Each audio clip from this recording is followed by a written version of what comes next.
Guys, it's Abe2468 here, giving you guys another Zing variant build. This is the second one out of three, and this one is the Onicle Zing variant, where I'm running Onicle Zephyra, and because my viewers have asked me for the build with running Onicle, I am posting it. I'm still running it as a pure Zing build, but running Onicle and other tech cards that you play the deck differently from my first build can really do a lot to the opponent. So this is just a response from my viewers. So, and I'm gonna explain my reasonings for each. So here we go with the main deck. So, you guys if you guys see my videos before, I think you guys have an idea what all these cards do. So, triple Jutsu, really great card. 2 Chiwins, very much better plague spreader. And since I'm running pendulums, my monster count's different. 2 Swannies, 1 BN, 1 Taltai, 1 Bishi, another Bishi, and 1 Pulo. 4 offense, 4 walls, 5 tuners, and then the Zephyra variants, 2 Zephirashi, and 2 Zephyranu. How do we pronounce Zephyranu? How do we pronounce them? I don't run 3 of each just because they can clog, and since I'm running Onicle, I can search them out. So and the deck's 40 cards, but if I would make it 41, I would run a third of this, and just because Zephirashi can recycle himself. So, yeah. So, that's it for monsters. If I can move this shit out of the way. And then next is spells. Triple Zing Path. Because since I'm running a lower monster count of floaters, Path is more versatile, and I don't draw dead hands mid-game, which, running multiple monsters, I do draw dead hands, and then it pisses me off. And then I lose in locals and higher events.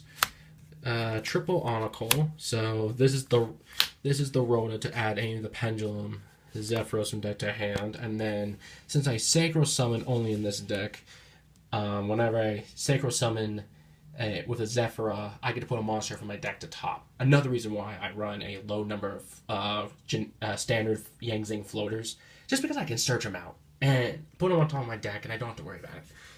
And also, I have upstarts. So let me see. I have 9 cards here. One of them, 3 of them gets me 6 cards back. One of them gets, and each Onicle and upstarts cancel each other out. Play it, add another card, so I really thin my deck a lot, and I don't want to clog, which, clogging's bad. 2 Dark Holes, and then 1 Soul Charge, just because, low number, and then I sit on Moss Monsters, there you go. So, it's kind of standard. Yes, I side deck the MSTs, Regeki, and whatnot. Triple Creation, even though it goes against the Pendulums, it's still a great early game with this card. And it's a Jutsu target. Jutsu fodder. Triple Phoenix Chain. My last build, instead of Onicles, I ran Mistakes.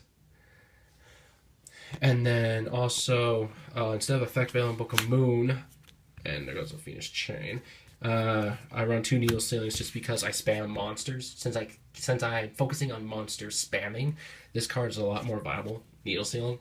Again, it's like Talonites, Shadals, Pendulum Summon my monsters, and I could just sit on them, and then I would just nuke them, and then I get effects.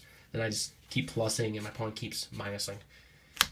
1 Bottomless Trap Hole, 1 Torrential, 1 Skill Drain. So, it's not much different. It's just the play style. You have to think of it differently. You have to treat it like if you're playing Clifford's, where you're searching all day and then you just keep spamming over and over again, and then you could just sit on cards. Oops, no, wrong order. 1 Herald, 1 Catastor, 1 Nuthlug, 1 Armades. Wow, these got in reversed. I apologize. And Do I really have to explain what each one of these do? Burn damage, great, during opponent's turn. Same with Mythosaurus. Negate, face up, and I take something.